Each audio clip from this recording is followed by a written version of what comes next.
In your view, is Oregon election integrity at risk, and what additional safeguards may be needed?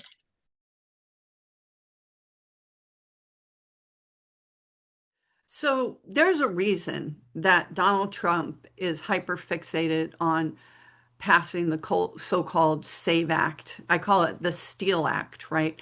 And people talk about it in the framing that Republicans put out, that this is just simply voter ID. This is not a voter ID bill. This is a bill requiring proof of citizenship by pushing the lie that undocumented immigrants are voting. By any standard and every investigation, it has been shown that voter fraud is so minimal and generally caught. And I think anyone that votes illegally should be prosecuted to the fullest extent of the law. But undocumented immigrants are afraid to go to the grocery store. They're afraid to drop their kids off at school. They're afraid to go to mass.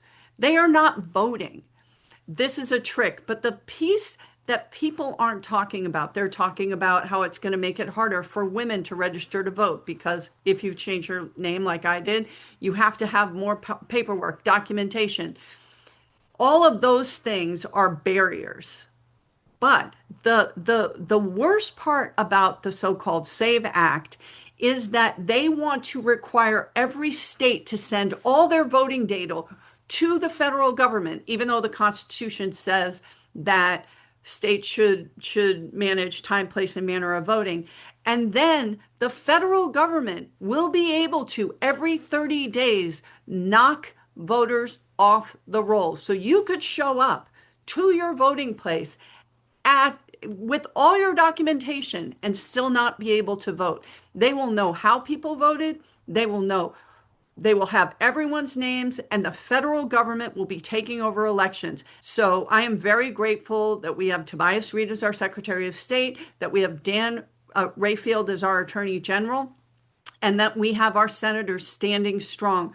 They also want to take away vote by mail. This affects rural conservative counties who people would have to drive much further to vote than it does even our urban areas. But we should be talking about this for what it is, which is not a voter ID bill. This is a voter suppression bill.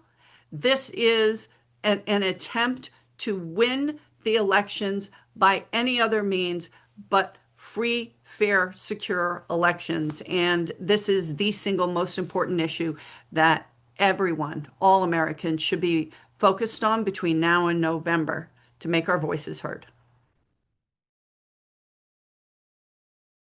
I think that the system here in Oregon is remarkable.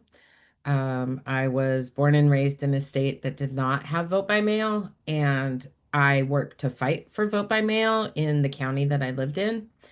And I think it's really incredible how we have set up our election system here in Oregon.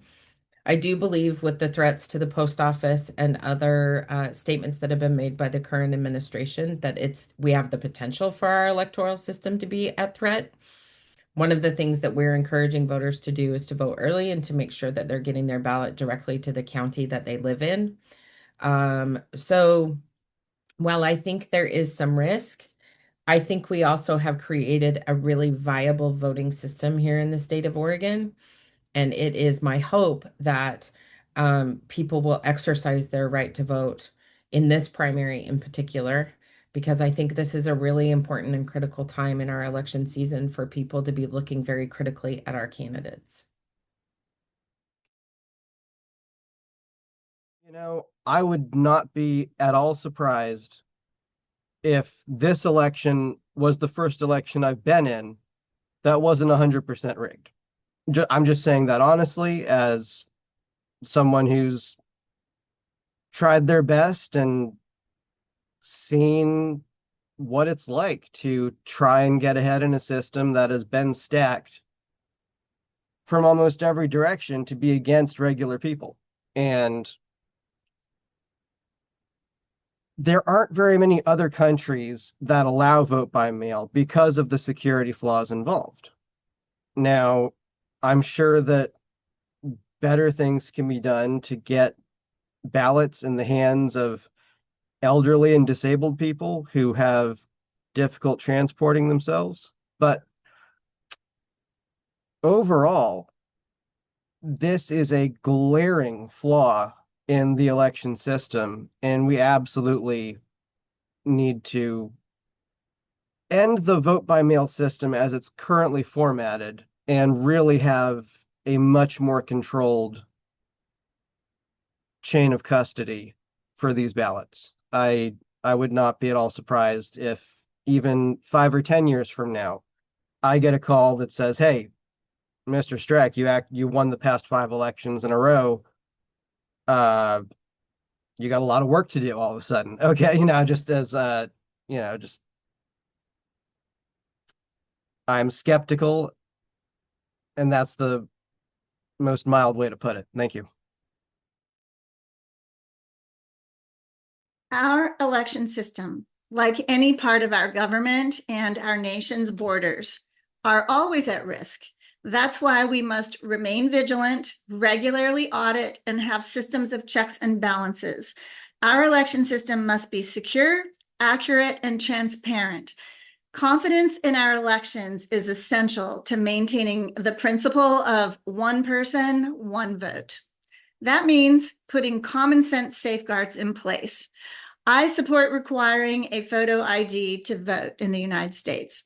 I support maintaining accurate and regularly updated voter registration records and ensuring that ballots are counted using controlled, certified machines and software that are secure and made in America. At the same time, every qualified voter should be able to easily exercise their right to vote. Election systems should be both secure and accessible, and those goals should never be treated as if being in conflict, because they simply are not in conflict. I also strongly support Oregon's citizen initiative process. It is an important check on government overreach in Oregon and ensures that the voices of everyday Oregonians are heard. Protecting the integrity of our elections protects the integrity of our democracy.